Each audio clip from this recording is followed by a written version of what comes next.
목소리 안 나온다. 씨. 자, 이제 그만 쉬고 시작합시다.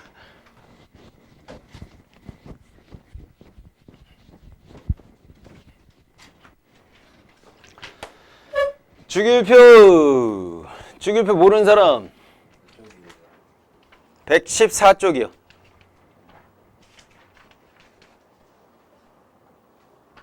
유진아, 주기율표 외웠어요? 20번까지 외웠어요? 2주기 13쪽 안 외웠는데? 수민 외웠어요? 아니요. 예은 외웠어요? 3주기 14쪽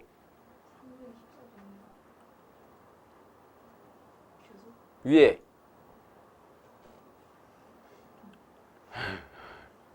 외워야 돼요. 외워야 됩니다. 진짜 외우셔야 돼요. 네. 선생님이 이렇게 물어봤을 때 3주기 16쪽 하면 황이요. 위에는 산소요. 오른쪽 플로린이요. 밑에 염소요. 오른쪽 아르곤요. 위에 네온이요. 위에 헬륨이요. 외워야 돼. 알겠니? 몇 번인 것까지도 외우세요. 3초 안에 대답할 수 있게. 3초. 수민아? 3초다. 다음 시간에 질문한다. 주영아, 다음 시간에 질문할 거야. 이거 외우셔야 돼요. 왜 외워야 되냐면 여러분들 뒤에 문제 한번 봐보세요. 117쪽에 3번 문제 보세요. A, B, C, D, E 나와 안 나와? 나오죠? 그러면 유진이 A 뭐예요? 이렇게 나와야 된단 말이야. 수민이 B 뭐예요? 수민아? B 뭐냐고? 뭐 이런 식으로 나와야 돼. 알아야 돼요, 여러분들. 진짜요. 118쪽에 자료 1번 보세요. 수민이 A 뭐예요? 118쪽. 자료 1번. A. B는? C는? 야, 여기서부터 먼저 어떡해? 예은이 D. 118쪽이야, 118쪽. D 뭐예요? 118쪽. 내 차가고 네 차가고 다르니? D 뭐예요, D? 산소. 지금 이렇게 고민할 시간이 없다고. 유성이 E 뭐예요? 인. F는? G는? H는? 그렇게. 봤냐? 이것들아? 이 고이 새끼들아. 야, 중3이 지금 외우고 있는데, 고이 새끼들이, 고이 누나들이 안 외우고 있으면 되겠어, 안 되겠어? 윤서 외워. 상이 외워라. 조용히 외워라. 바로바로 나올 수 있게 외우셔야 돼요. 또 넘겨봐. 120쪽에 8번. 또 나와, 안 나와? 그럼 걔네들이 누군지는 알아야 될 거 아니야. 근데 그거 한참 찾고 있으면 문제 언제 풀 거야? 수민아, 30문제 나온다며. 예은아, 30문제 나온다며, 30문제. 시험 시간 50분일 거 아니야. 그지? 그럼 답안지 체크하고, 뭐 같이 검토하고, 뭐 모르는 것도 다시 한번 정리하고, 그럼 한 10분 정도 필요할 거고, 그지? 그럼 보통 한 1분에서 한 1분 30초 만에 한 문제 풀어야 되는데, 이걸 외우고 있으면 훨씬 더 풀 수 있는 시간이 어떻게 될까요? 단축이 되겠죠. 그래서 외우라는 얘기예요. 절대적으로 외우세요. 무조건 외우세요. 이래도 되나 싶을 정도로 외우세요. 죽기 전까지 외우세요. 20번까지만 외우면 돼. 20번까지만. 근데 어디 칸에 누가 있다 이런 것까지 파악할 줄 알아야 된다고. 그 위에 7번 문제도 마찬가지죠. 그런 식으로 나와 있죠. 또 넘겨봐. 123쪽에 2번 문제도 그렇게 나와 있죠. 123쪽에 3번 문제도 그렇게 나와 있어요. 맞아, 안 맞아? 맞죠? 주기적 성질도 마찬가지예요. 주기적 성질에서도 주기율표를 기본적으로 알고 있다라는 가정하에 문제가 출제가 되는데, 문제를 한번 보면 135쪽에 17번 보세요. 또 1주기가 안 나왔으니까 헷갈리지. 유진아, A 뭐예요? B는요? 봐. 이러면 안 된다고. 플로린 바로바로 나와야지. C는? E는? F. 그렇지. 이래 나와야 돼. 무슨 말인지 알겠어요? 외우세요. 이번 주 동안 외우세요. 다음 주에 물어볼 거야. 3초 안에 대답 못하면 그냥 안 맞아봤자 싸대기. 자, 다시 114쪽으로 갑시다. 자, 솔직히 주기율표 자체에서는 여러분들 이제 처음에 배웠을 때 중학교 2학년 과정 같은 거 배웠고, 그냥 중상 과정에서도 다시 한번 또 다루고, 통합과학에서 또 제대로 배웠고, 화원에서 또 나오는 거라 익숙해질 겁니다. 익숙할 겁니다. 개념상에서 문제로 나올 만한 게 거기 주기율표가 만들어지기까지 과정 해갖고, 데베라이너, 율렌즈, 멘델레프 해갖고 특징들, 그 사람들이 어떤 식으로 나왔는지 특징들에 대해서는 나올 수 있습니다. 요런 데에서 여러분들이 많이 틀려요. 개념을 정확하게 내가 파악하고 있지 않으니까 틀립니다. 따따따 외우세요. 따따딸. 연아. 따따따 외우세요. 따따딸. 유진아. 외워야 돼. 자, 첫 번째 데베라이너 먼저 갈게요. 새쌍 원소설이다 라고 나와있고 몇 년도인지 몰라도 돼요. 어쨌든 제일 먼저다 라고 생각하시면 되는데, 화학적 성질이 비슷한 새쌍 원소를 원자량 순서대로 나열했을 때 중간 원소의 원자량은 나머지 두 원소의 원자량의 평균값과 비슷합니다 라고 나와 있는데, 한번 봐봅시다. 이쪽에 있는 리튬, 그 밑에 있는 나트륨, 그 밑에 있는 칼륨 이러고 비교했을 때 얘 3번, 얘는 11번, 얘는 19번. 이거 숫자까지 그냥 바로바로 나와야 돼. 얘는 원자량이 얼마죠? 홀수네 7이죠. 홀수네 23이죠. 홀수네 39죠. 이렇게 되겠죠. 그죠? 그러면 얘하고 둘이 더해봐. 얼마야? 46이죠. 반띵하면 23 이렇게 나오죠. 요런 관계를 찾았다고. 성질이 비슷한 원소들끼리 이렇게 관계 찾았다고. 통합과학에서는 니네가 배웠잖아. 리튬, 나트륨, 칼륨 모두 알칼리 금속이다 라고 배웠죠. 일종에 있는 원소들이죠. 전자 하나 잃어버리고 뭐 되려고 해? 일과 양이온이 되려는, 전하량이 일자리 양이온이 되려는 성향을 가지고 있죠. 아래로 내려갈수록 뭐해? 반응성이 훨씬 더 강렬해지죠. 뭐 그런 것들을 배웠죠. 물과 반응하고 격렬하게 화학 반응을 하고 산소하고도 격렬하게 반응을 하죠. 맞아요? 그런 것도 배웠어요.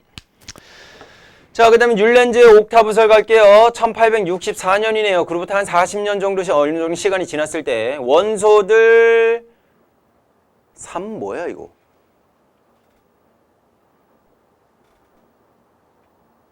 어쨌든 그냥 원소 들일 것 같은데? 오탄한 것 같은데? 니네도 그렇게 적혀있니? 오탄해? 완전 끝났네? 끝났어. 자, 어쨌든 원자량 순서대로 배열했을 때 8번째마다 화학적 성질이 비슷한 원소가 나타납니다 라고 나와있죠? 그죠? 이때까지만 해도 18쪽에 있는 원소들은 발견이 되지 않았어요. 그러니까 1쪽부터 17쪽까지 원소들이 발견됐다라고 생각하면 되는 거지. 그래서 여러분 도레미파솔라시 하고도 다시 뭐예요? 도 들어가죠? 7번째까지 하고 다시 원위치로 다시 돌아가죠? 요런 개념. 그거 우리 뭐라 그래? 옥타브라고 얘기하잖아. 8번째마다 다시 들어온다. 그래서 옥타브. 그런 개념으로 순서. 자, 근데 우리가 밑줄 가놓을 거는 원자량 순서대로. 밑줄 가놓으세요. 원자량 순으로 배열을 했다라는 거 포커스로 두시면 되고, 데베라이너도 성질이 비슷한 애들을 원자량에서 뭔가를 찾으려고 했죠. 멘델레예프도 볼게요. 주기율표 1869년 당시까지 발견된 원소들을 원자량 순서대로 밑줄 그어주세요. 원자량 순서대로 배열했을 때 성질이 비슷한 원소가 주기적으로 나타나는 것을 발견했습니다. 최초의 주기율표를 작성했습니다. 아직 발견되지 원소의 존재와 그 성질까지 예언했습니다. 원소들을 원자력 순서대로 배열하면서 몇몇 원소들의 성질이 주기성에서 벗어났습니다. 그래서 탈락. 안타깝네요. 그죠? 나중에 저기 네온이나 아르곤이 발견이 된 거야. 근데 아르곤의 원자량이 얼마야? 40이잖아. 아르곤 18번이잖아. 지금 우리가 쓰고 있는 거는. 근데 칼륨은 39잖아. 그럼 원자량 순서대로 배열하면 얘가 먼저가 되겠지. 그러면 성질이 비슷한 애들을 가로 세로 줄에다가 이렇게 놓고서 배열을 했는데 여기 자리에 누가 들어오게 돼? 아르곤이 들어오게 되는 꼴이 되겠지. 밀려버리겠죠. 그러니까 뭔가 좀 이제 안 맞는 게 나오더라라는 거지. 그래서 그럼 원자량 순서대로 배열하면 되겠다 안 되겠다? 안 되겠다라는 거지. 그래서 아마도 내가 듣기로는 멘델레예프가 노벨상 후보까지 올라갔다가 떨어졌다는 걸로 알고 있어요. 안타깝죠. 그래도 나름 노력을 많이 했죠. 그래서 오른쪽에 주기율표 보시게 되면 몇 번에 있냐면 어디 있더라? 100 몇 번인데 멘델레뷴이라고 있을 텐데 101번이요. 네, 101번이네요. 101번에 멘델레뷴. 멘델레예프의 이름을 따서 이렇게 지어줬다라는 거죠. 그럼 그 라인에 있는 애들 한번 쭉 보세요. 뭔가 되게 익숙할걸요? 아인슈타인. 또 뭐 있어요? 뭐, 키륨, 버클륨, 캘리포늄, 아인슈타인륨, 페르뮴, 멘델레뵴, 노벨륨, 로렌슘 이런 사람들 이제 과학자 이름이나 이제 거기서 발견된 이제 대학교 이름들 이렇게 붙여놨다라고 생각하시면 돼요. 오케이? 오케이. 다시 왼쪽으로 넘어와서 자 그러면 원자량 순서대로 배열하면 안 되잖아 유진아 그지? 누구 순서대로 배열해야겠어? 양성자수. 그거 네 글자로 하면 원자 번호. 그죠? 예, 우리 2단원 초반에서 배웠던 거. 모즐리의 주기율표 1913년 X선 연구를 통해서 원소에서 원자핵의 양성자수를 결정하는 방법을 알아내서 원자 번호를 정했대요. 원소의 주기적 성질이 원자량이 아닌 양성자수, 원자 번호에 관련되어 있음을 알아냈고요. 원소들을 원자 번호 순으로 배열했더니 현재 주기율표의 틀을 완성한 사람이 바로 모즐리. 아, 그럼 이 사람도 이제 노벨상 줘야겠구나라고 이제 주려고 했는데 연도가 언제예요? 1913년이잖아. 세계대전이 일어났잖아. 전사하셨어요. 네, 안타깝죠. 네, 또 노벨상이 죽은 사람한테 안 주나 봐요. 네, 사는 사람한테만 주나 봐요. 주고 싶어도 못 주게 되는 상황이 생긴 거죠.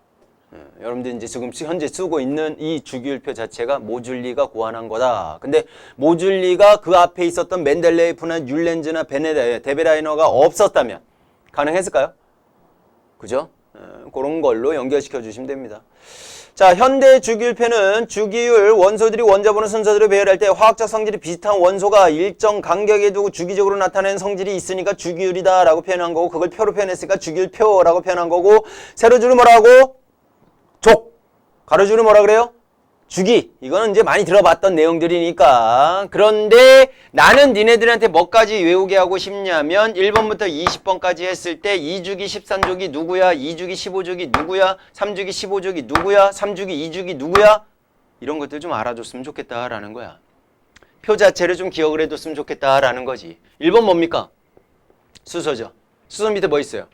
리튬. 리튬 밑에 나트륨. 나트륨 밑에 칼륨, 나트륨 옆에 마그네슘, 마그네슘 위에 베릴륨, 베릴륨 옆에 붕소, 붕소 밑에 알루미늄, 마그네슘 밑에 칼슘, 붕소 옆에 탄소, 탄소 밑에 규소, 규소 옆에 인, 인 옆에 황, 황 위에 산소, 얘 옆에 얘 위에 질소, 질소 옆에 플로린, 플로린 옆에 네온, 네온 위에 헬륨, 네온 밑에 아르곤, 옆에 염소. 이렇게 알아두라라는 거지. 에이?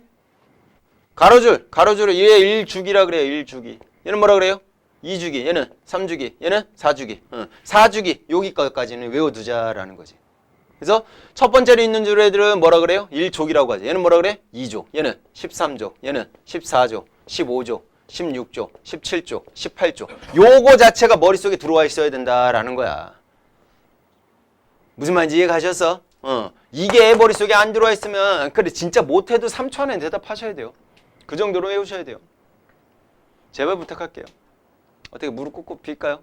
그럼 외울 겁니까? 대신 안 외우면 윤세? 외우세요? 알겠죠? 자, 외워두셔야 될 거고 18쪽에 있는 애들은 다른 말로 뭐라 그래요? 비활성기체라 그래요. 뭐라고 한다고? 비활성기체. 같은 족에 있는 애들은 우린 동족원소라고 하는데 뭐라고 한다고? 동족원소라고 하는데 많이 들어봤을 거 아니야. 자, 우리 앞에서 오비탈의 전자 배치할 때 제 주양자소가 1인 곳에는 전자 최대 몇 개 들어갔죠? 2개 들어갔죠. 그죠? 그 다음에는 몇 개 들어갔어요? 8개 들어갔죠. 그 다음 몇 개 들어갔어요? 18개 들어갔죠. 근데 8개로 들어가는 걸 좋아해. 그래서 얘네들은 가장 바깥쪽에 전자가 2개, 가장 바깥쪽에 2개, 8개, 가장 바깥쪽에 2개, 8개, 8개 해갖고 꽉 차 있어. 꽉 차 있어서 화학적으로 너무 안정한 상태더라라는 거지. 그러면 여기 있는 애들은 화학적으로 안정해지기 위해서 어떻게 하고 싶어? 얘네처럼 되고 싶을까? 안 되고 싶을까? 되고 싶겠죠? 그건 이제 3단원에서 배울 거야. 그러기 위해서 이온이 되거나 또는 공유, 전자를 같이 공유함으로 인해서 다른 애랑 같이 있으면서 얘네처럼 되려는 안정상태로 되려는 경향성을 가지게 되는 거지. 그거 자체가 다 주기율표로 설명이 가능하다라는 거예요. 알겠습니까? 그래서 같은 족에 있는 애들은 뭐가 같은 애들을 원자의 가장자리에 있는 전자 수가 같은 애들을 묶어갖고 올려놓은 거고, 그러면 1족은 원자과 전자수가 몇 개 있는 애들? 1개 있는 애들. 2족은 몇 개 있는 애들? 2개 있는 애들. 13족은 13개가 아니라 3개 있는 애들. 14족은 4개 있는 애들. 5개 있는 애들. 6개 있는 애들. 7개 있는 애들. 여기는 몇 개일까요?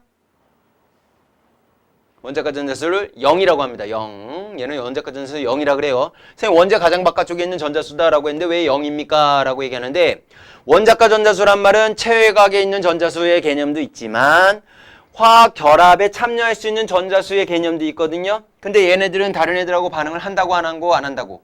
안 한다고. 그럼 화학 반응에 참여하는 전자가 있을 수 없어? 없어. 그래서 얘네들은 0이다 라고 표현을 해줘요. 이해가죠? 그래서 1번부터 20번까지 나머지는 안 해도 되는데 이 구간이 확실하게 좀 기억을 해두셨으면 좋겠다라는 거지. 그리고 여러분들 주기율표 색깔 보면요, 뭐 있어요? 초록색도 있고 청록색도 있고 노란색도 있죠. 노란색은 누구? 금속. 초록색은 비금속. 청록색은 준금속.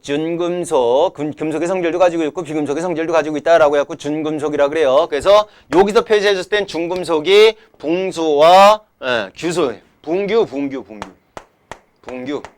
붕규를 기준으로 왼쪽은 금속이고 오른쪽은 뭐다?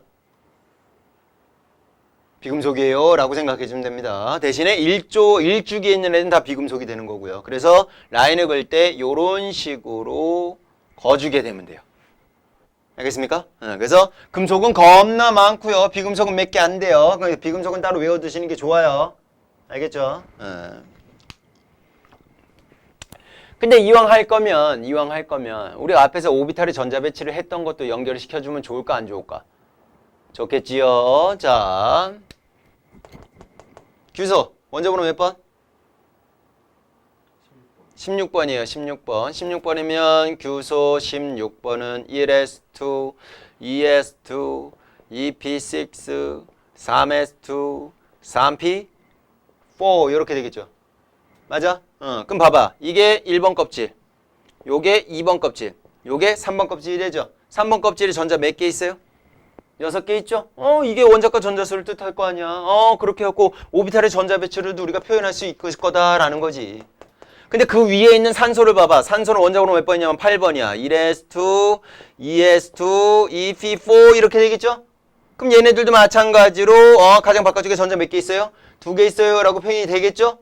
근데 마지막 거를 보니까 마지막이 뭐로 끝났어요? S2P4로 끝났죠? 얘도 뭐로 끝났어요? S2P4로 끝났죠? 이렇게 된다 이거지. 전자 배치가 비슷하다 이거지. 전자 배치가 비슷하니까 화학적 성질이 어떻게 하겠어? 비슷해요 이렇게 되는 거야. 화학적 성질은 바깥쪽에 있는 전자수 때문에 나타나는 거거든. 근데 걔네들이 배치가 비슷하게 돼 있으니까 화학적 성질도 비슷하게 나타나는 거다라는 거지. 요거 이해 가셨어? 그러니까 1쪽에 있는 애들은 모두 끝에가 S1으로 끝난다고.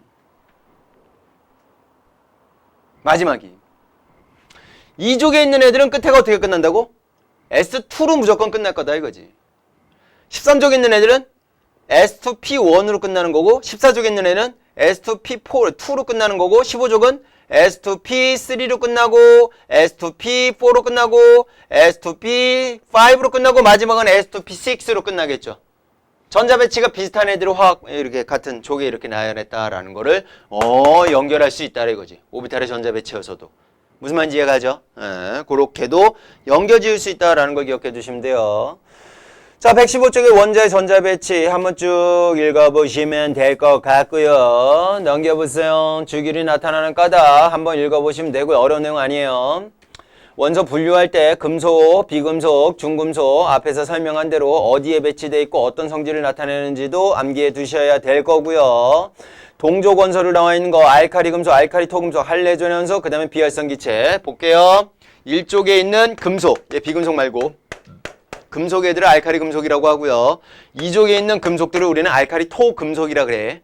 알카리 토금속. 그 다음에 17쪽에 있는 애들 우리는 뭐라 그래요? 할로젠 원소라고 얘기하고 그래요. 할로젠 원소. 그 다음에 18쪽에 있는 애는 뭐라고 한다고? 비활성 기체요. 이런 애들 같은 족에 있는 애들을 이렇게 성질을 비슷하고 또 강렬해. 17쪽에 있는 애들은 비금속의 성질을 완전 강하게 갖고 있다고. 그래서 할로젠 원소라고 이름이 따로 지어진 거고.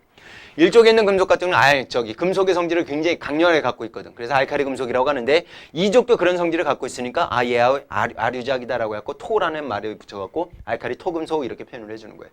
18족은 얘네들 전체 중에서 제일 안정한 애들이니까 비활성 기체라고 표현을 해주는 거고. 오케이? 주기율표는 요 정도 기억해 두시면 돼요. 됐습니까? 오케이. 그러면 제일 중요한 원소의 주기적 성질을 여러분들이 볼 줄 아셔야 되는데 두 가지 볼 겁니다. 하나는 원자 반지름을 보실 거고 또 하나 볼 거는 이온화 에너지라는 걸 배울 거예요. 정확한 개념을 여러분들이 완벽하게 알고 있어야 헷갈리잖아요. 절대 계산하는 거 안 나와요. 뭐 안 나온다고? 계산하는 거 안 나와요. 그럼 만만하게 볼 수 있겠네 하고 딱 들이댔는데 와우 선생님 되게 헷갈리는데요. 이렇게 된다고. 헷갈리는 이유가 뭐야? 유성아 왜 헷갈려? 내가 개념이 정확하게 안 잡혀 있으니까 헷갈리는 거거든. 이해 가셨어? 책에 있는 내용들 자체는 꼼꼼하게 하나하나씩 다 볼 줄 알아야 된다는 얘기예요. 알겠습니까? 오케이. 자, 원자 반지름부터 한번 가보도록 할게요. 원자 반지름. 원자 반지름에 대해서 정확한 개념을 알아야 우리가 이온화 에너지도 연결시킬 수가 있더라. 가보자. 자, 원자 반지름. 선생님, 그럼 얘네들 원자들에 대해서 측정을 다 하나요? 못해. 너무 작아.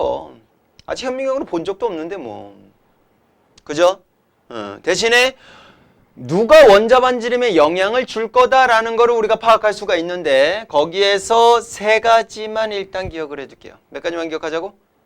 세 가지. 첫 번째 갈게요. 주기는 우리가 뭐가 같은 애들을 묶었죠? 전자 껍질 수가 같은 애를 묶은 거야. 여긴 무슨 껍질? K 껍질. 그 다음 L 껍질. 그 다음 N 껍질.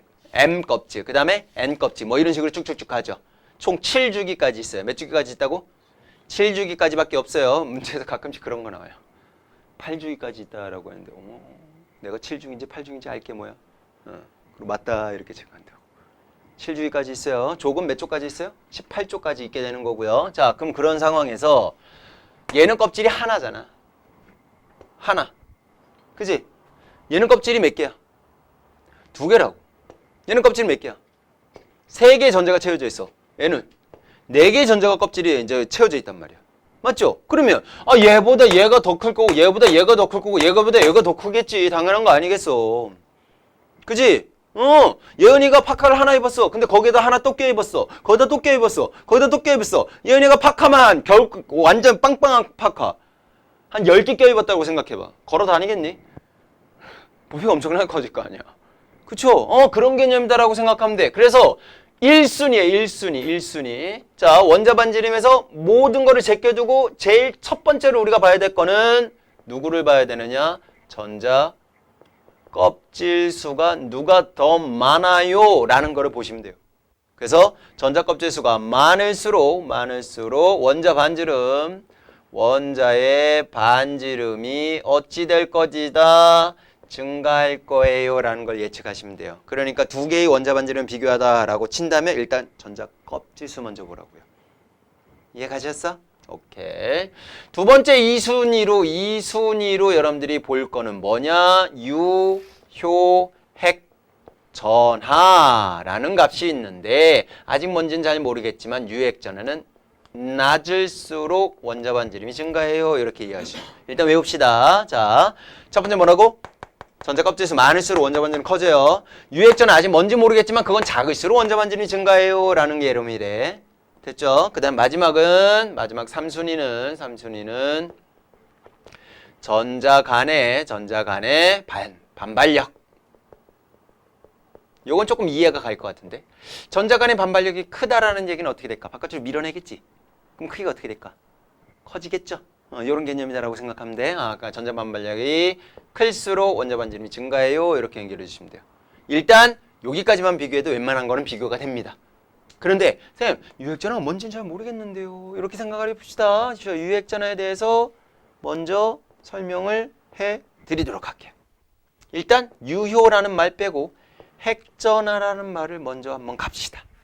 무슨 전하? 핵의 전하량이야. 핵의 전하량, 핵의 전하량. 그럼 핵의 전하량이니까 누구의 수에 비례할까? 양, 성, 자, 수에 비례하겠죠? 근데 양성자 수가 결국 누구? 이거로 뭘 만들었어, 우리가? 원자, 번호로 지칭을 하게 된 거잖아. 그지? 그러니까 핵의 전하량이 크려면 양성자 수 또는 원자 번호가 커지면 돼요 라고 생각해 주면 되는 거야. 됐지? 그러면 핵의 전하량은 무슨 관계 있느냐? 자, 플러스 핵의 전하량을 갖고 있는 애가 있는데 껍질에 여기에 전자가 있다라고 치자고. 됐죠? 핵의 전하량이 있는데 껍질에 여기 전자가 있다라고 치자고. 그럼 지금 얘도 3주기고 얘도 3주기다라고 얘기할 수 있어. 맞아 안 맞아? 맞죠? 그럼 그런 상황에서 얘는 13번이야. 몇 번이라고? 13번. 얘는 17번이야. 이렇게 치자고. 그럼 수민아 13번이니까 누구야? 저기 봐. 미안해 내가 질문해서. 네. 알루미늄이에요. 알루미늄. 이거 나와야 돼. 다음 주에는 이렇게 하면 대단해. 그냥 확 나라차게 들어가고 싸대 확 그냥 좋겠지. 그치? 자 13번. 17번 누구예요? 눈 돌아간다. 염소. 됐어? 그럼 얘도 껍질이 3개고 얘도 껍질이 3개잖아. 그럼 가장 바깥쪽에 전자가 이렇게 배치가 돼 있을 거 아니니, 그치? 근데 얘는 플러스 13에 해당되는 힘을 가지고 있고 얘는 플러스 17에 해당되는 힘을 가지고 있는 거지. 그럼 얘하고 얘 사이에는 뭐가 생깁니까? 정전기적 인력이 생길 거다 이거지. 정전기적 인력. 얘도 마찬가지로 정전기적 인력이 생길 거다라는 거야. 그럼 정전기적 인력은 누가 세겠어? 어차피 전자 하나의 전하량은 똑같잖아. 그럼 핵의 전하량이 많으면 많을수록 잡아당기는 힘이 어떨까? 세겠죠.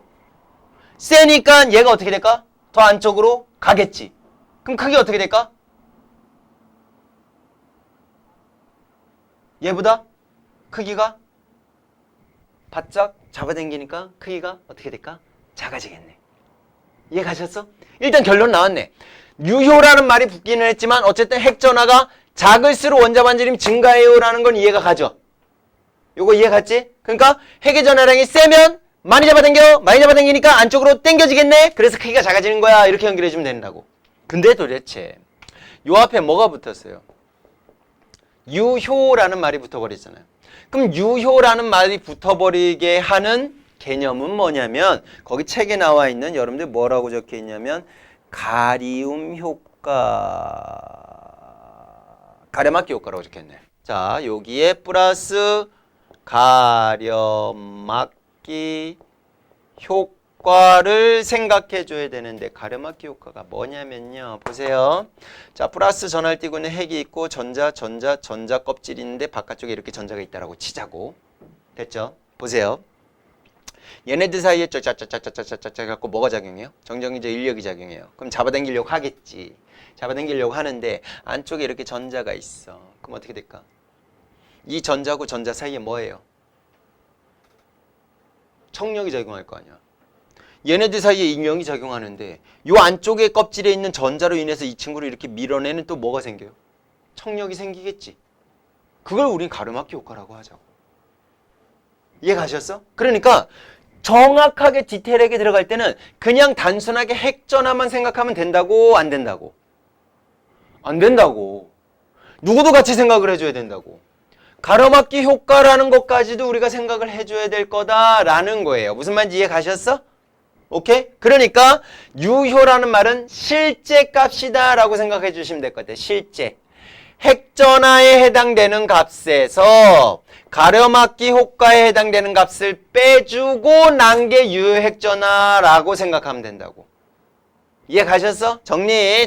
두 개 묶어서 정리. 어떻게 정리하면 돼? 유효핵전하는요. 유효핵전하는 무슨 전하에서? 핵전하에 해당되는 값에서 가려막기 효과를 빼준 값에 해당되는 게 유효핵전하겠군요 라고 이해하시면 된다고. 유효핵전은 뭔지 이해해갔죠? 근데 가려막기 효과는요, 안쪽 껍질에 있는 전자에 의해서도 영향을 받지만 같은 껍질에 있는 전자에 의해서도 영향을 받아요. 어떻게 받는가 보자. 얘네들 사이에 밀어내니까 이렇게 밀어내겠지. 얘네들 사이에 밀어내니까 이렇게 밀어내겠지. 그럼 얘하고 합쳐버리면 어떻게 돼? 바깥쪽으로 밀어내는 상황이 생기잖아. 그것도 가려막기 효과가 될 거다라는 거지. 그러면 같은 껍질에 있는 전자가 가려막기 효과가 셀까? 안쪽 껍질에 있는 전자가 가려막기 효과가 셀까? 얘가 세요. 얘가. 그냥 이름에 생각을 해봐. 내가 이렇게 했는데 우리 예은이 얼굴이 안 보여. 너 때문에. 유성아. 이제 보이네. 그지? 이게 가려막기잖아. 그지? 그러니까 요렇게 가리는 게 좀 더 영향이 크지 않겠느냐라고 생각해 주면 된다고. 왜요? 그것까지 이제 힘을 측정 비교해봐. 얘가 더 세. 뭐 이렇게 생각하면 되는 거지. 이해 가셨어? 가려막기 효과에서 그거 나와요. 안쪽 껍질에 의한 가려막기 효과와 같은 껍질에 의한 가려막기 효과는 누가 더 세요? 얘가 더 세요. 그런 거 나올 수 있어요. 보기에서 보기 다음 좀 유액전화에 대한 설명을 옳지 않은 것을 골라라 하고서 쭉 설명한 것 중에서 4번에 이런 식이 나올 수 있다라는 얘기인 거지. 이해 가셨어? 오케이. 유액전화 오케이 알았어. 그러면 쌤 매번 할 때 유액전화를 비교를 할 때 매번 가려막기 효과도 생각을 해줘야 되나요? 그건 아니야. 고맙게도 유액전화가 작을수록 원자 반지름이 증가해요 라고 나왔잖아. 그냥 유액전화는 여러분들은 뭐에 비례한다라고 생각하면 되냐면 원자 번호에 비례해요 라는 것만 생각해 주면 돼요.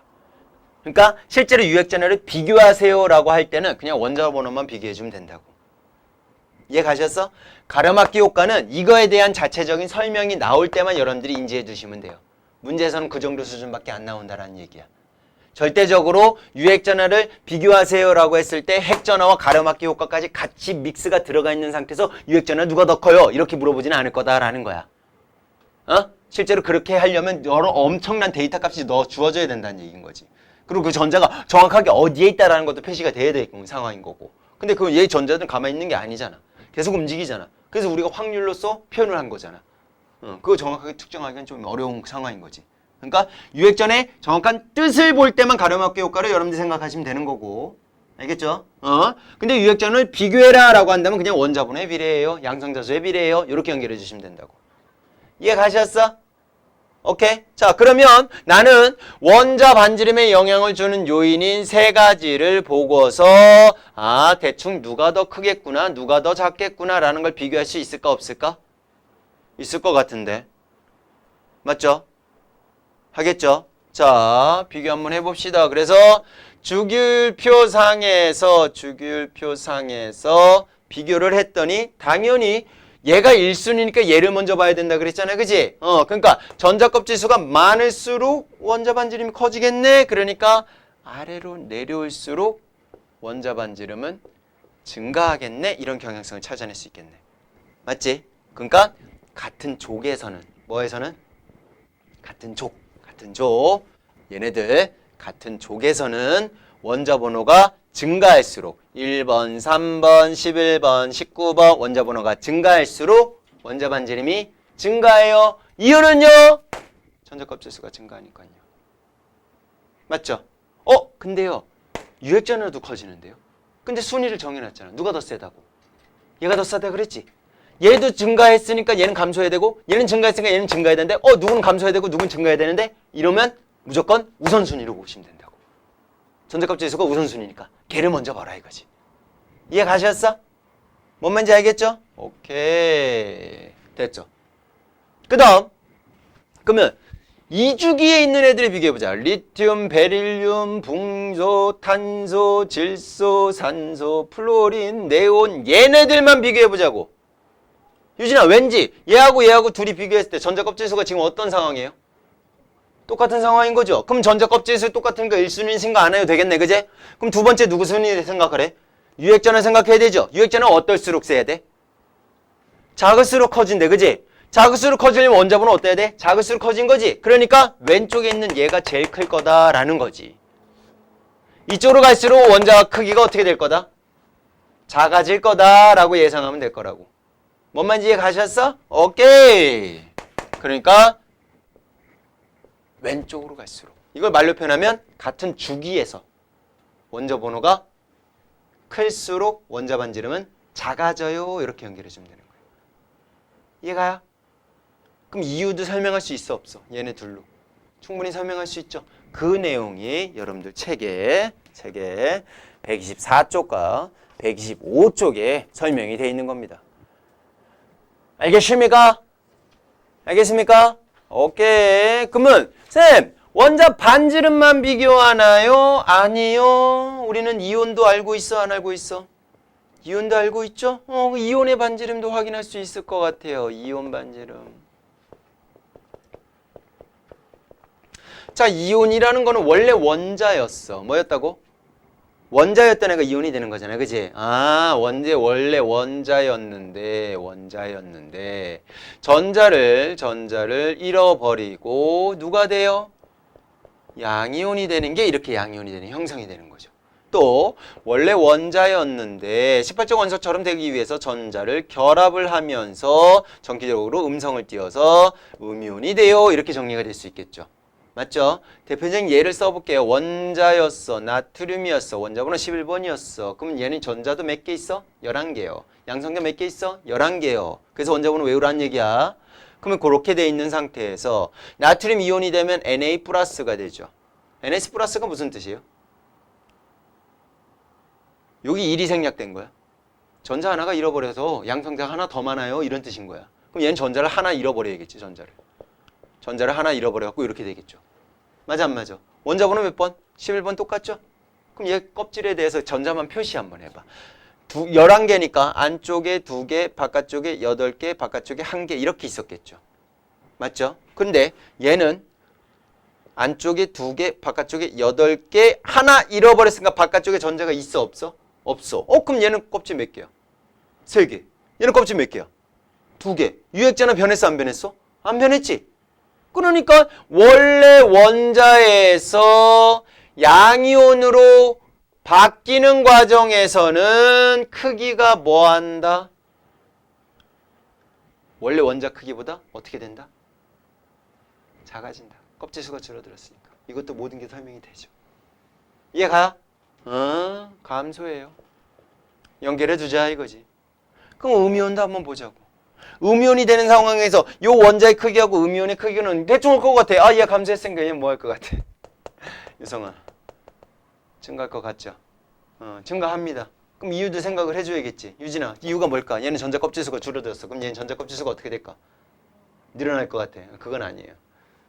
자, 가볼게요. 자, 예를 들어 볼게요. 염소 봅시다. 염소 17번이에요. 그럼 전자가 하나, 2개 들어가 있고 8개 들어가 있고 8개 들어간 상태에서가 아니라 여기에 바깥쪽에 전자가 몇 개 들어갈까요?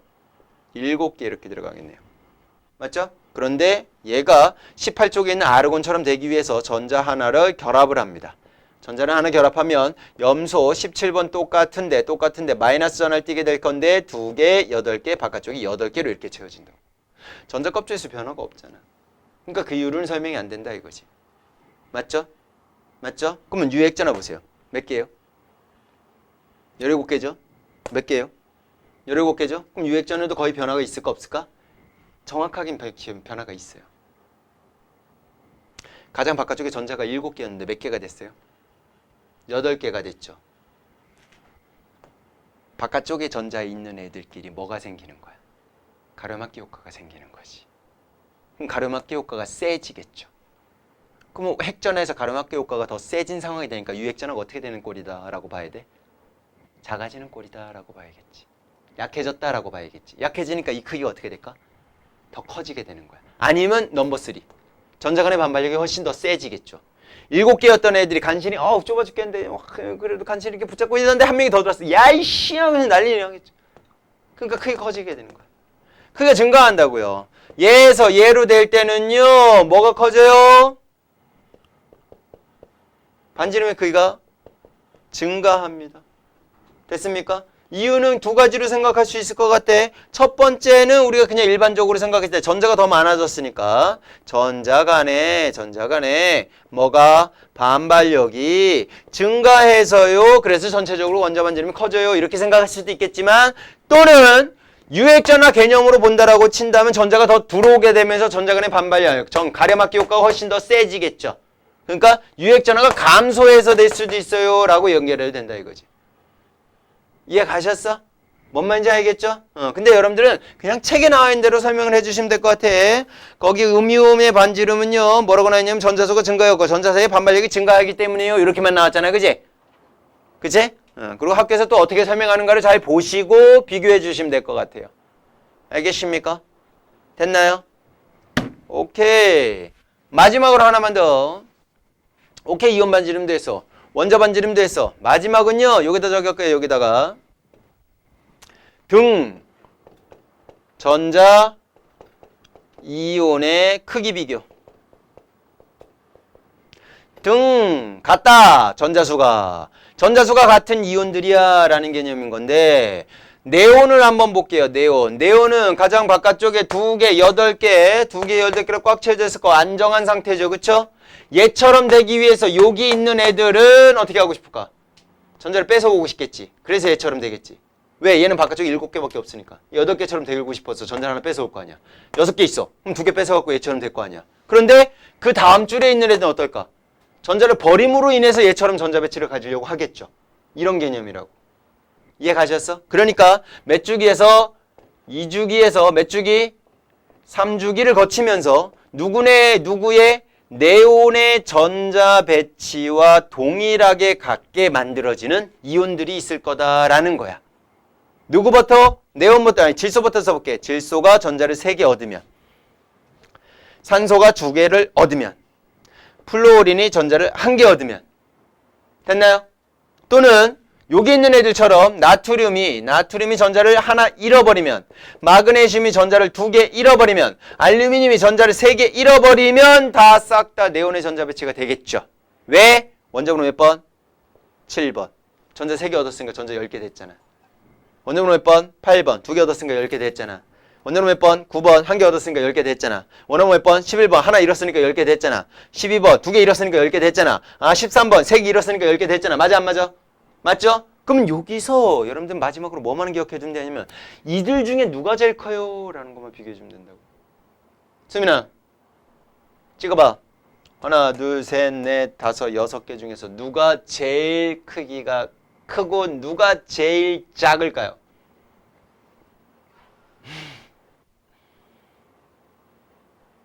누가 제일 커요? 이걸 생각하면 돼요. 이거 생각하시면 돼요. 일단 첫 번째는 뭘 생각해야 돼? 그렇지. 근데 얘네들 다 누구의 전자 배치를 갖죠? 네온의 전자 배치. 그럼 네온의 전자 배치를 가니까 하나, 2개, 전자 껍질 2개로 다 동일하죠. 그러니까 전자 껍질은 탈락. 이제 이 순위 누구 보면 돼요? 유액전화. 유액전화 누구 비교하라고? 원자번호. 원자번호는 누가 제일 커?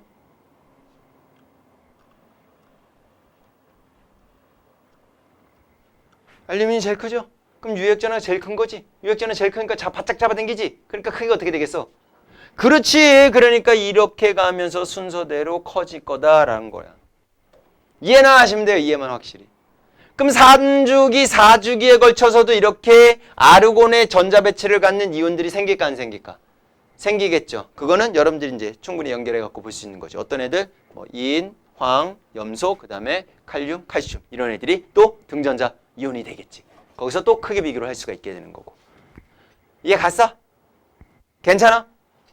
이렇게 갖고 이온의 반지름, 등전자 이온의 반지름, 그 다음에 이온 반지름의 주기성까지도 여러분들이 볼 수가 있을 거예요. 알겠습니까? 그래서 양이온이 되면 작아지고요, 음이온이 되면 커져요 라는 거를 볼 줄 알아야 되는 거야. 그러면 이쪽에 있는 애들은 음이온이 되는 애들이니까 커질 거고요, 이쪽에 있는 애들은 양이온이 되는 거니까 현재보다 어떻게 될까? 작아지겠죠. 그게 문제로 나와요. 누군지 안 가르쳐줘. 그냥 A라는 원소로 가르쳐줘. 근데 이 A라는 원소는 이온이 됐을 때 반지름이 더 커졌대. 그럼 머릿속에 무조건 생각해야 돼. 누구다? 음이온이 되는 애다라고 생각해줘야 된다고. 그럼 이쪽 라인에 있는 애들구나라고 생각해야 된다고. B라는 애는 이온이 됐을 때 원자 반지름이 반지름의 크기가 더 작아졌대. 그럼 누구다라고 생각해야 돼? 이쪽에 있는 금속 애들이다라고 생각해줘야 된다고. 그런 것들이 여러분들이 알아야 된다고. 그러니까 정확한 개념을 알고 있지 않으면 문제는 다양하게 나오고 어떻게 쓰든 꼬게 나오고 니네 헷갈리게 나오고 막 이렇게 낼 거다라는 거지. 그렇게 헷갈리게 나오는 것도 결국 기본 개념에서 들어갈 거다라는 거예요. 이해 가죠? 오케이? 잠깐 쉬었다 갈게요.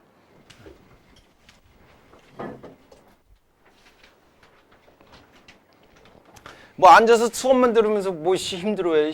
나 12시간 수업하고 있는데 나 힘들어 죽겠구나. 지금 머리 지끈 아프고 그냥 두통도 생기는 것 같고 눈도 자꾸 감기고 집에서 푹 쉬고 있는 예은이가 알게나? 자, 이온화 에너지라고 나와 있는데 선생님 지금 주기표를 지우진 않았죠? 그쵸? 그 다음에 괜히 지웠네. 자, 여기서 우리가 앞에서 했던 원자 반지름의 경향성을 또 생각을 해줘야 되는데, 원자 반지름의 경향성을 아까 저기다 썼던 거 어디 왼쪽으로 갈수록 증가했고 아래로 내려갈수록 증가했어요 라는 것들이 있었어. 맞죠? 자, 그러면 이번에 배울 거는 이온화 에너지에 대해서 배우게 될 건데, 정의대비 적어 놓을게요. 기체 상태의 원자 1몰에서 전자 1몰을 떼어내는데 필요한 에너지의 값으로 실제 측정한 값입니다. 어떤 원자가 있어. 얘 1몰에서 전자 1몰을 떼어내서 플러스 1에 해당되는 양이온을 만드는데, 원자 입장에서 전자를 갖고 있잖아. 핵은 플러스 전을 띄고 있고 전자는 마이너스 전을 띄고 있잖아. 그럼 얘네들 사이에 뭐가 작용해? 정적이자 인력이 작용하지. 그럼 걔 이렇게 바짝 이렇게 잡고 있는데 걔한테 전자를 내놔 하고서 뺏어온 거라고. 그지? 그럼 우리 보호의 원자 모형 생각해봐. 안쪽 껍질에 있던 전자를 바깥쪽으로 아예 갖고 온 거 버린 거잖아. 주황자석가 무한대에 있는 값으로 갖고 와야지. 그 정도 에너지는 줘야지 뺏어올 거 아니냐 이거지. 맞죠? 그러면 이쪽에다가 걔에게서 많은 에너지를 걔 자체가 흡수하게 해야 돼, 안 해야 돼? 해야겠죠. 그래야지 들뜬 상태로 싹 넘어갈 뻔이겠지, 그지? 그러니까 그때 필요한 요 에너지의 값을 우리는 이온화 에너지다 라고 얘기를 할 거라고. 좀 더 편하게 얘기하면 전하량이 1짜리에 해당되는 양이온을 만드는데 필요한 에너지 값을 우리는 이온화 에너지다 라고 생각해 주면 되는 거야. 이해 가셨어? 정의는 1몰의 원자에서 1몰의 전자를 빼어내는데 필요한 에너지 값이요 라고 얘기는 한 거고, 실제로 측정한 값이다 라는 것도 같이 연결을 해주시면 될 것 같아요. 됐습니까? 그 에너지의 값이 도대체 뭘 뜻하는가라는 이따가 설명 들으면서 알게 될 거고, 얘네들도 뭐가 있더라? 경향성이 있더라 라는 거를 먼저 보면 되는데, 주기율표 상에서 어떤 경향성을 갖느냐? 이 친구의 정반대입니다. 위로 갈수록 오른쪽으로 갈수록 증가하는 경향성을 가지고 있어요 라는 게 이온화 에너지의 경향성이에요. 그럼 이유를 한번 생각해 보자고. 왜 이런 경향성을 가지게 됐을까라는 건데, 결국 원자 반지름에 영향을 주는 거는 가장 바깥쪽에 있는 전자와 원자 핵 사이의 그 거리가 원자 반지름이 되겠죠. 맞죠? 요거 이해 가셨어? 오케이. 그런데 걔네들 사이의 정전기적 인력이 세면 셀수록 어떻게 될까요? 그 전자를 뺏어가기가 어렵겠지. 맞죠? 그 정전기적 인력, 원자 핵과 가장 바깥쪽에 있는 전자, 원자과 전자라고 얘기할 수 있겠지. 얘네들 사이에 뭐가 작용하느냐? 정전기적. 정전기, 머물러 있는 전기라는 얘기인 거지. 얘는 플러스 전을 띄고 얘 마이너스 전을 있으니까 이 말이 붙은 거야.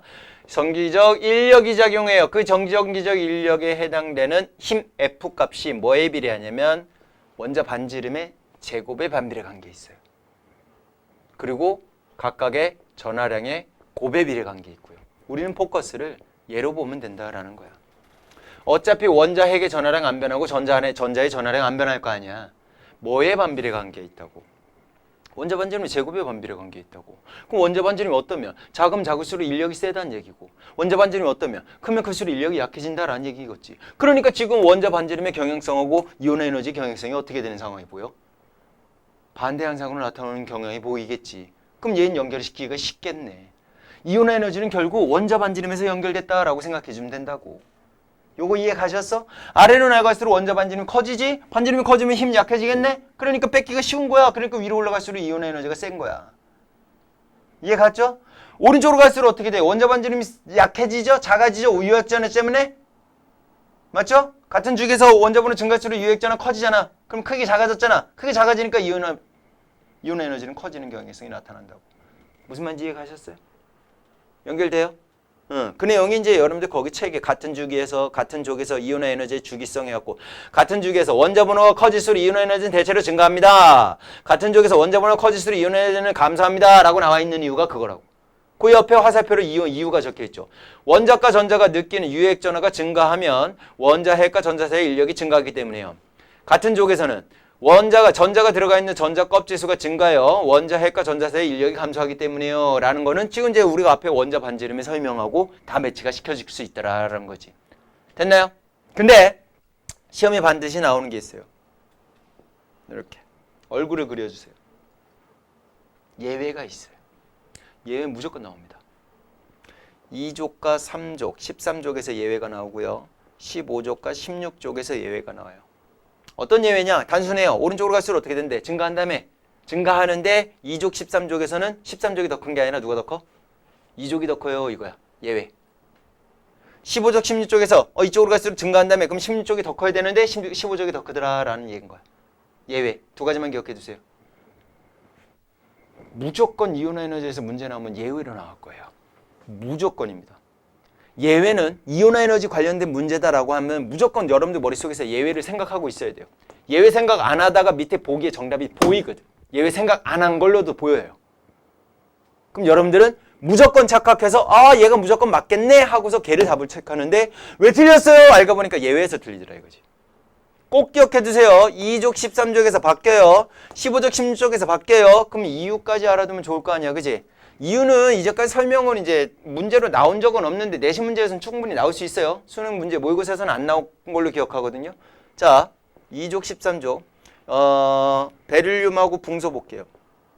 베릴륨과 붕소 볼게요. 베릴륨 4번, 붕소 몇 번? 5번. 오비탈 전자배치 써볼게요. 1s2, 2s2가 되고요. 1s2, 2s2, 2p1 이렇게 되겠죠. 그럼 얘 전자 뺏어가면 어디 거 뺏어갈까? 가장 바깥쪽에 있는 애가 2s에 있는 전자잖아. 그럼 여기 있는 전자 일부를 이렇게 뺏어가는데 필요한 에너지, 이 흡수되는 에너지, 이게 이온화 에너지가 될 거야. 맞죠? 그런데 얘는 어디서 뺏어갈까요? 여기보다 얘가 에너지 준위가 더 높죠? 에너지가 더 높다는 얘기는 핵으로부터 더 멀리 떨어져 있는 거지? 그럼 여기 있는 거를 뺏어가겠죠. 이때 필요한 흡수되는 에너지가 바로 이온화 에너지가 되겠죠. 그럼 생각을 해봐. 쭉 있고 저기 바깥쪽까지 이렇게 전자를 뺏어가야 되는 건데 여기가 1s에 해당되는 전자의 에너지 준이야. 그럼 2s는 1s보다 좀 더 높겠죠. 2p는 2s보다 좀 더 높겠죠. 무슨 말인지 이해 가셨어? 그러니까 베릴륨 같은 경우에는 여기 있는 전자를 이렇게 뺏어가는 요 차이에 해당되는 에너지가 이온화 에너지가 될 거고 붕소 같은 경우는 여기 있는 전자를 이렇게 뺏어갈 때 필요한 에너지가 이온화 에너지가 되겠네. 그러면 요 차이에 해당되는 에너지 차이가 생겨 안 생겨? 생기지. 그러니까 누가 더 커야 되는 거야? 얘가 더 커야 되는 거야. 근데 주로 경향성에는 이쪽으로 갈수록 증가하는 경향성이 나오니까 예외가 될 수 있다라는 거지. 근데 아까 주기율표 설명할 때 뭐라 그랬어? 2족은 다 S2로 끝난다 그랬지. 13족은 다 S2P1으로 끝난다 그랬지. 그러니까 2주기뿐만 아니라 3주기에서도 똑같은 반대 양상이 나타나겠죠. 예외 양상이 나타날 거다 이거지. 4주기에서도 마찬가지겠죠. 5주기에서도 마찬가지일 거고. 무슨 말인지 이해 가셨어? 이해 갔죠? 예외 꼭 기억해 두세요. 그러면 15족, 16족도 똑같은 개념입니까? 라는 거 한번 봐볼게. 15족에 2주기에 누구 있어? 질소.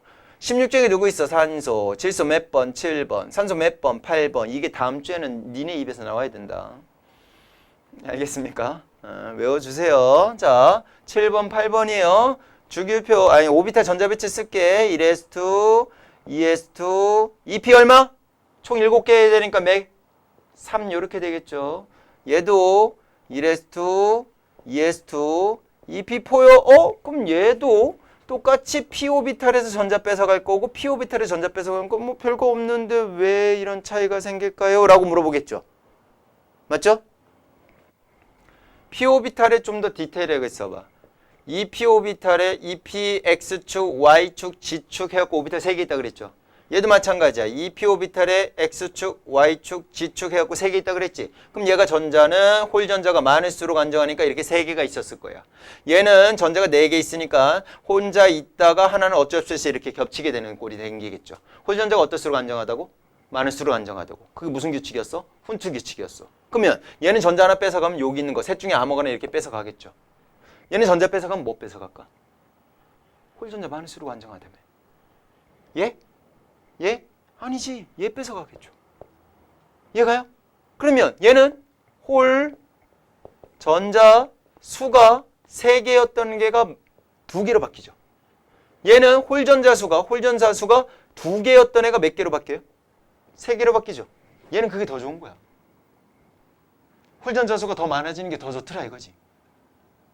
얼른 가져가세요 라고 한다 이거지. 이해가? 충분히 얘 나올 수 있을까 없을까? 이유 나올 수 있겠죠? 여기서도 이유 나올 수 있겠죠? 얘네들은 2족 13족에 있는 얘가 되는 거고 이유가 되는 거고 15족 16족에 대한 이유가 되는 거예요. 근데 그거보다 더 잘 나왔던 거는 이유보다는 먼저 나왔다는 거는 이온 에너지 비교하세요 라는 개념에서 예외는 언급을 안 한 상태에서 니네들한테 물어보더라 라는 거지. 그럼 여러분들 머릿속에서 항상 예외를 생각하고서 거기에 답해줘야 될 거다라는 거야. 이온 에너지야? 그럼 무조건 2, 3, 5, 6에서 바뀐다라는 거를 머릿속에 항상 생각해주세요. 알겠습니까? 여기까지 이해가요? 오케이. 자, 그게 128쪽에 있는 내용이고요. 오른쪽에 129쪽에 보시게 되면 뭐가 나오냐면 순차 이온화 에너지라는 말이 나와요. 뭐 나온다고요? 순차 이온화 에너지가 말이 나와요. 유성이 돈 있어요 지금?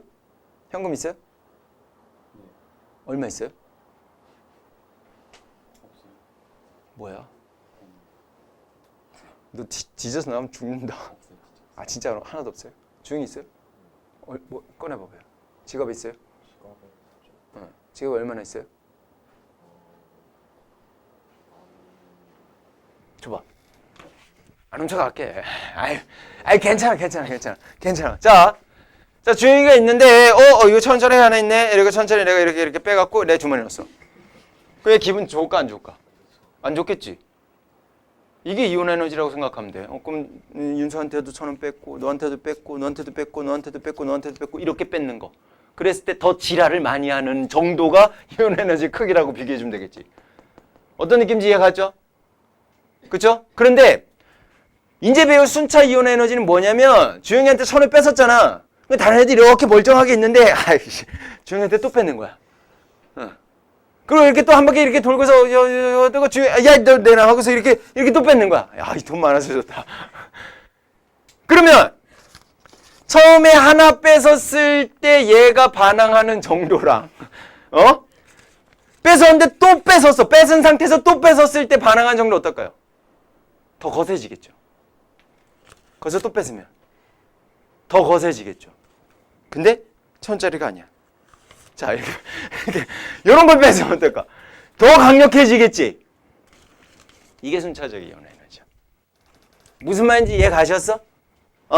오케이. 자, 여기다 위에다 설명합니다. 자, 이번에는 뭐냐? 순차적 이온화 에너지인데 똑같은 애에게 전자를 하나 뺏어서 일가 양은을 만들어 버렸어. 그치? 그때 필요한 에너지가 있을 거 아니야. 그치? 맞아? 그러면 요쪽 라인에다 써줘야겠지. 오케이, 너한테 이 에너지 줄게. 이거를 우리는 제1 이온화 에너지라고 할 거야. 그게 일반적으로 여기서 얘기했던 이온화 에너지 값이 되는 거야. 맞지? 그런데 이 새끼 돈 많아 보이는데? 그러면 요거 뺏긴 상태에서 또 내놔이씨 하고서 내가 강제적으로 힘을 주는 거지.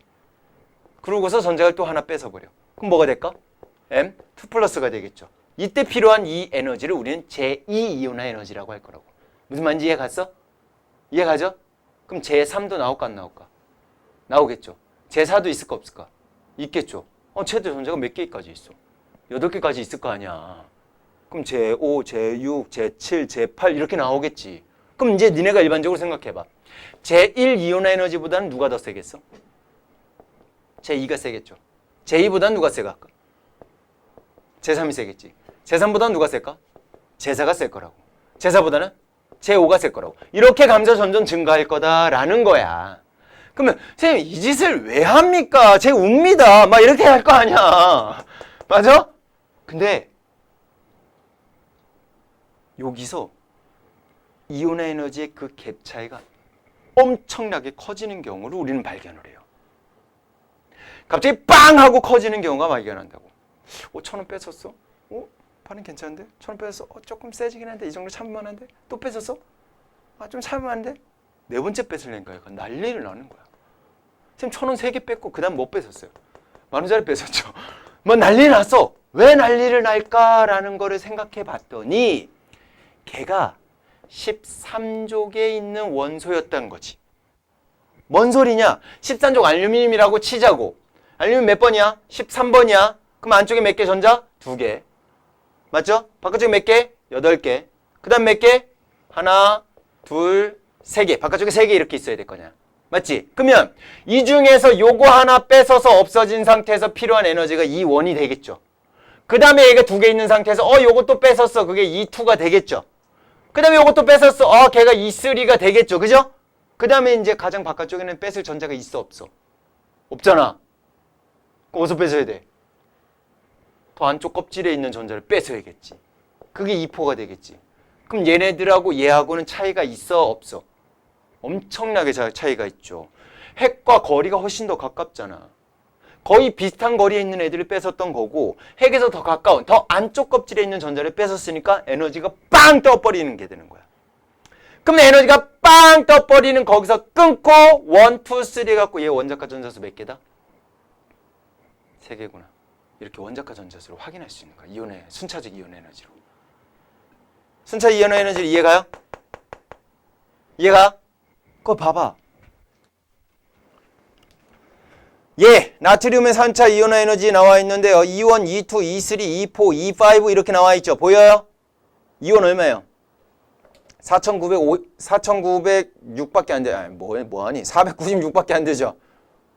근데 제2이온 에너지는 얼마가 됐습니까? 4,500이 됐죠. 제3은요? 6,900밖에 안 됐죠. 그럼 제2에서 제3은 4,500에서 6,900이니까 대충 알겠는데 1에서 2는 10배가량 세졌잖아. 그럼 얘 원자과 전수는 몇 개다? 1개다라는 걸 파악할 수 있다고. 수민! 이해가요? 네. 그 밑에 표 보세요. 참고 자료창. A, B, C가 있어요. 원자과 전자수 여러분들 찾아낼 수 있을 거야. A는 원자과 전자수 몇 개일 것 같아? 1에서 2 갈 때 빵 뛰었잖아. 그럼 1개군요. 이렇게 생각하면 된다고. B는요? 어서 빵 했어. 2에서 3 갈 때 빵 했죠? 그냥 원자과 전자수 2개군요. 이렇게 생각하면 된다고. C는요? 어서 빵 했어. 3에서 4 갈 때 빵 했죠? 맞죠? 그럼 얘 원자과 전자수 몇 개다? 3개다. 이렇게 파악할 수 있다고. 이해 가요? 끝날 줄 알았지? 또 있어요. 책은 다 했잖아. 맞지? 마지막은 뭐냐면 이제 마지막. 아이씨 인상 쓰지 마라. 자, 마지막이에요. 잘 보세요. 탄소, 질소, 산소, 플로린 이 4개의 제2이온화 에너지를 비교하세요. 이렇게 나와요. 당연히 제2를 비교를 했으니까 제3도 비교하세요 라고 나올까 안 나올까? 나오겠죠. 얼마예요? 이건 아니야. 누가 더 커요? 이거는 나온다고. 오케이? 그러면 얘네들의 결과 먼저 보지 말고 제1 이온화 에너지 먼저 한번 비교해 보자고. 제1 이온화 에너지. 그냥 E1이라고 하자. E1 비교라고 봅시다. 됐나요? 그러면 얘네들은 주기율표상에서 6번, 7번, 8번, 9번이 되는 상황이니까 이쪽으로 갈수록 커지는 경향성이 있겠죠? 맞죠? 근데 예외 딱 보여 안 보여? 무조건 예외 비교하라 그랬어. 예외 어디예요? 여기가 예외죠? 그러니까 누가 제일 커야 돼? 플루오린이 제일 커야 되죠. 그 다음 누구고? 질소고 그 다음 누구? 산소고 그 다음 누구? 탄소예요. 이렇게 비교해줘야 된다고. 예외 생각해줘야 된다고. 예외. 이해 가셨어? 오케이. 그 다음에 제2이온화 에너지를 비교하세요 라고 하잖아요. 그럼 여러분들 어떻게 하면 되냐면 이 친구를 제2로 비교할 생각을 하지 말고 얘네들에서 원자 번호가 한 칸 앞으로 간 애를 비교한다 라고 생각해 주면 되는 거야. 요거 무슨 말인지 이해가? 제2이온 에너지는 벌써 전자를 하나 뺏긴 상태잖아. 뺏긴 상태니까 얘네들에서 원자 번호를 한 칸 앞으로 간 상태에서 제1이온 에너지를 비교해라 라는 거하고 똑같은 말이라고. 그러니까 얘를 누구로 보지 말고 탄소로 보지 말고 누구로 봐라고. 누구? 붕소로 보라고. 얘는 누구로 보라고? 탄소로. 얘는 누구로 보라고? 그 앞에 있는 거 질소로 보고. 얘는 누구로 보라고? 얘를 산소로 봐라 라는 얘기인 거야. 얘네들의 제1이온 에너지를 봐라 라는 거 생각하면 된다고. 그럼 너무 쉬워진다고. 뭔 말인지 이해 가셨어? 그러면 얘는 지금 몇 번? 5번, 얘는 6번, 얘는 7번, 얘는 8번이에요. 이렇게 될 거 아니야, 그지? 그럼 얘네들에서 우리가 비교할 수 있어, 없어? 있지? 대체로 이쪽으로 갈수록 증가해야 되는데 얘가 15쪽이고 얘가 16쪽이니까 여기서 바뀔까 안 바뀔까? 바뀌겠죠? 그러면 이제 정리해. 어떻게 정리해? 비교했을 때 누가 제일 크고 얘가 얘잖아. 얘가 얘고. 그치? 산소가 제일 크고 그 다음 누구고? 플루오린이고 그 다음 누구고? 질소고 그 다음 누구고? 탄소예요. 이렇게 비교해야 된다고. 이해가요? 이해가요? 여기서도 예외 생각했어 안 했어? 생각했죠? 응. 얘라고 생각하고 비교해줘야 된다고. 그대로 내려온 상태에서 얘가 제일 크니까 이쪽으로 넘어간 거야. 그 다음 얘니까 얘는 넘어간 거고. 이해갔지? 그럼 제3까지 가자. 제3이온 에너지를 비교하세요 라고 한다면 어떻게 해야 될까? 얘를 뭐라고 봐야 돼? 두 칸 가야 될 거 아니야. 그럼 저 탄소에서 두 칸 가면 누구야? 얘 베릴륨이요. 이렇게 가야 되는 거지. 그럼 얘는 누구로 가야 돼? 두 칸 가니까. 질소에서 두 칸 가니까. 얘는 붕소요. 이렇게 가야겠지. 그럼 얘는 누구로 가야 돼? 산소에서 두 칸 가니까. 얘는 탄소예요. 얘는 누구예요? 질소예요. 이렇게 비교해야 될 거다라는 거지. 얘네들을 비교해줘야 된다고. 그럼 얘는 몇 번이야? 4번이야. 얘는 5번이야. 얘는 몇 번이야? 6번이야. 얘는 7번이야. 이렇게 되는 거죠. 그렇죠? 근데 얘가 뭐예요? 2족이죠? 13족이죠? 그럼 누가 더 커야 돼? 얘가 더 커야 되는 상황인 거지. 맞아 안 맞아? 그러니까 누가 더 커야게? 탄소가 이 자리로 가야 되고 질소가 이 자리로 와야 될 거다라는 거지. 무슨 말인지 이해갔지? 그 다음에 얘네들은 예외에 속해요 안 속해요? 안 속하는 애들이지. 안 속하니까 그러니까 그 다음 산소고 그 다음 누구예요? 플루오린이에요. 이렇게 비교할 수 있다고. 그럼 제사도 비교될까 안 될까? 되겠지 당연히. 무슨 말인지 이해갔어? 근데 그런 상황에서 18조 원소로 가버리면 어떻게 될까? 제일 세. 18조 원소는 전자 뺏기려고 해 안 해? 지금 상태가 너무 완벽한데 뺏기려고 하겠어? 안 뺏기려고 하겠지. 엄청나게 세질 거라고. 얘 여기서 한 번 더 가면 뭐 돼요? 리튬 되죠? 여기서 한 번 더 가면 뭐예요? 헬륨 되겠지? 그러니까 제4, 제5를 비교하면 얘가 제일 셀 거라고. 얘가. 이해 가셨어? 그럼 순서가 또 바뀌게 되는 거야. 순차적 이온 에너지는요. 단순하게 원자과 전자수를 확인할 수 있어 라는 개념으로 나올 수도 있겠지만 실제로 문제 내긴 너무 쉬워버려. 맞아 안 맞아? 맞죠?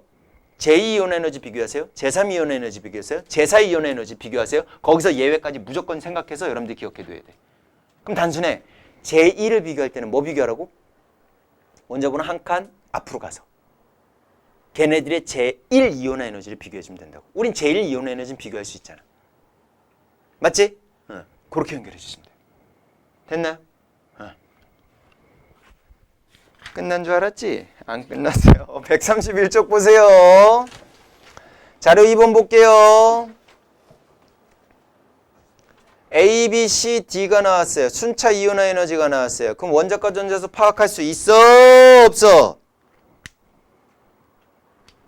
있죠? 그럼 A는 어디서 점핑해서? 1에서 2 갈 때 점핑했죠? 그럼 걔는 원자과 전자수 1개야. B는요? 2개야. C는요? X가 뭔진 모르겠지만 3개야. 왜? E3에서 E4 갈 때 엄청나게 증가했잖아. D는요? 2개야. E2에서 E3로 갈 때 증가했잖아. B도 2족이고 D도 2족이죠. 맞아, 안 맞아? 근데 문제 맨 윗줄 보세요. 표는 2주기, 3주기에 속합니다. 라고 나왔어, 안 나왔어?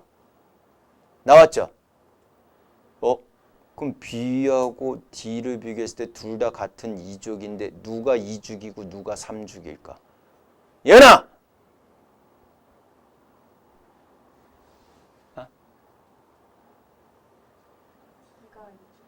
D가 2주기야?